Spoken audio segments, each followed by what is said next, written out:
I think what's happening is there's a big transformation in the whole ESG DEI initiative, and we've gone from what was optional to required, and now we're moving from qualitative to quantitative. Joining me to talk about his company's sustainability journey is John Isakson, Chief Financial Officer with Preferred Apartment Communities. I understand the company has been working on its first sustainability report.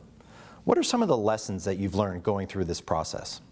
You know, that's a great question. I think the fact that we needed one was an interesting lesson in and of itself. I think the requirements for us as a public company going forward are just going to pick up. And so one of the things I realized over the last 18, 24 months is that we just needed to be more engaged, and we were behind the curve, and we needed to get on the curve and then try to get ahead of it.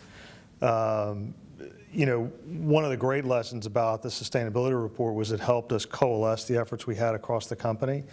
And I think one of the biggest things we learned is there were a lot of things that we were doing already that were meaningful and made a difference.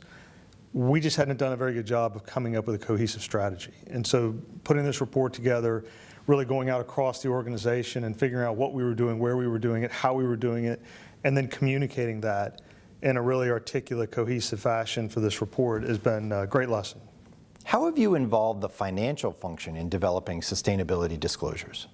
I think what's happening is there's a big transformation in the whole ESG DEI initiative, and we've gone from what was optional to required, and now we're moving from qualitative to quantitative.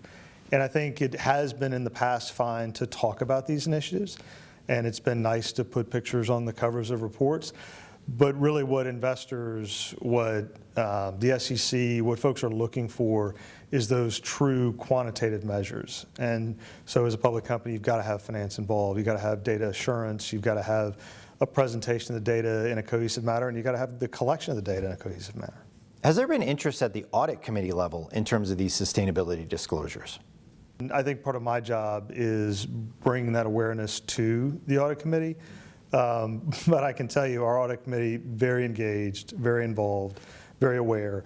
And it's been a nice meeting of the minds. Our audit committee has a varied background. And so people coming from different perspectives have given us really not only some great lessons and some great insights, but also challenged us to make sure that we were doing everything we could in this particular area. And finally, what are your thoughts about having sustainability information assured by a third party? You know, I think that's a little bit of the Wild West right now. I think having, you know, that assurance sounds great, but what does that really mean? You know, when we think about audited financial statements, right, there's a process, there's an auditable trail, there's something that's sort of tried and true. We just don't have that in this space yet. Now we're going to get there. There's going to be some foot faults, stub toes, trips and falls, whatever analogy you want to use. But I think it's, over the long term, it's what's going to be necessary, right? Much in the same way that an investor looks at our K or Q and says, oh, okay, Pricewaterhouse has audited this, or Pricewaterhouse has reviewed this, or wherever it is, and there's comfort in that. I think in order for the metrics to be sort of not just measurable, but also comparable, you're going to have these third parties providing the assurance that the data is good and valid, and also helping us craft what those metrics look like and what that presentation looks like.